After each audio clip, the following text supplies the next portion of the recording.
एराब ज़बान और लब की ज़रा सी जुम्बिश से आवाज़ की मुख्तलिफ सूरतें पैदा होती हैं।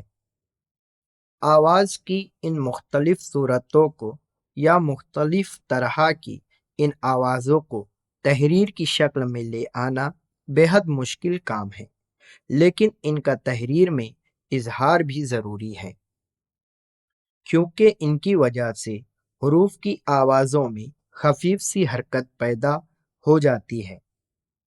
इन आवाज़ों को तहरीरी तौर पर ज़ाहिर करने के लिए चंद अलामात का इस्तेमाल किया जाता है। सादा आवाज़ों या सादा हरूफ पर लगाई जाने वाली इन अलामात या निशानात को एराब कहते हैं।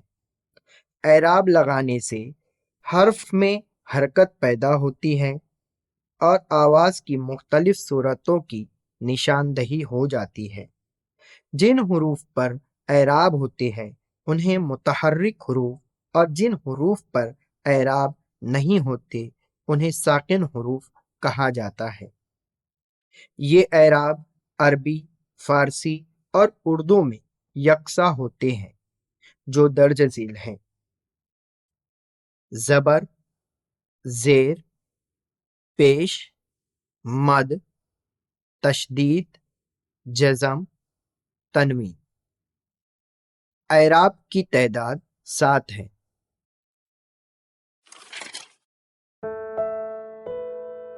ज़बर ज़बर के मानी ऊपर के है।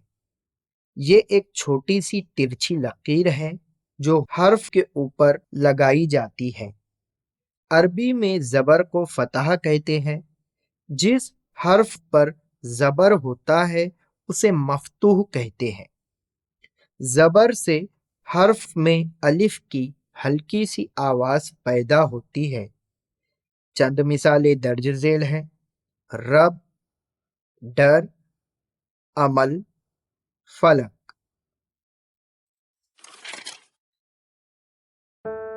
ज़ेर अरबी में इसे कसराह कहते हैं। जिस हर्फ के नीचे ये अलामत लगाई जाती है उसे मकसूरा कहते हैं। ये आवाज़ ई की खफीफ आवाज़ को जाहिर करती है। चंद मिसालें दर्ज झेल है: दिल, इम्कान, मीरास। पेश अरबी में इसे जमा कहते हैं। जिस हर्फ पर ये अलामत होती है उसे मज़मूम कहते हैं। ये अलामत वाओ की खफीफ आवाज़ देती है। चंद मिसालें दर्ज झेल है: तू, जू, लू, दू। मद मद के मानी है लंबा करना। ये अलामत सिर्फ अलिफ पर लगाई जाती है। अलिफ पर मद होने से अलिफ खींच कर पढ़ा जाता है। मसलन आम, आजा, आखिर, आहिस्ता। लेकिन अरबी में जिस हर्फ पर भी लगाई जाए उस हर्फ की आवाज को खींच कर पढ़ा जाता है। मसलन यासीन।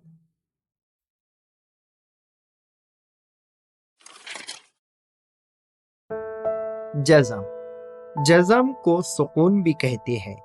जिस हर्फ पर जज़म हो उससे पहले का हर्फ उस हर्फ से अपने एराब के मुताबिक मिल जाता है।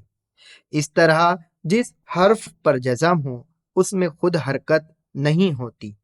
चंद अल्फाज बतौर मिसाल दर्ज है: मिकदार, उस, बर्बाद, मकसद। तशदीद जब कोई हर्फ एक बार लिखकर दोबारा पढ़ा जाता है तो उस हर्फ पर ये अलामत लगा देते हैं जिसे तशदीद कहते हैं। जिस हर्फ पर ये अलामत होती है उसे मुशद्दद कहते हैं। मुशद्दद हर्फ पहली मर्तबा साकिन और दूसरी मर्तबा मुतहर्रिक पढ़ा जाता है, मसलन जर्रा, मिल्लत। तनवीन, ये अलामत जिस हर्फ पर होती है वो नून ना होने के बावजूद नून की आवाज देता है। इसका इस्तेमाल सिर्फ उन अल्फाज पर किया जाता है जो अरबी अल अस्ल है। ये अलामत लफ्ज के आखिरी हर्फ पर लगाई जाती है। इसकी 3 शक्लें हैं: अन, इन, उन। चंद मिसालें दर्ज झेल हैं: फौरन, इत्तेफाकन, कसदन। उर्दू में इस अलामत की पहली और दूसरी शक्ल ही इस्तेमाल होती है, यानी अन और इन।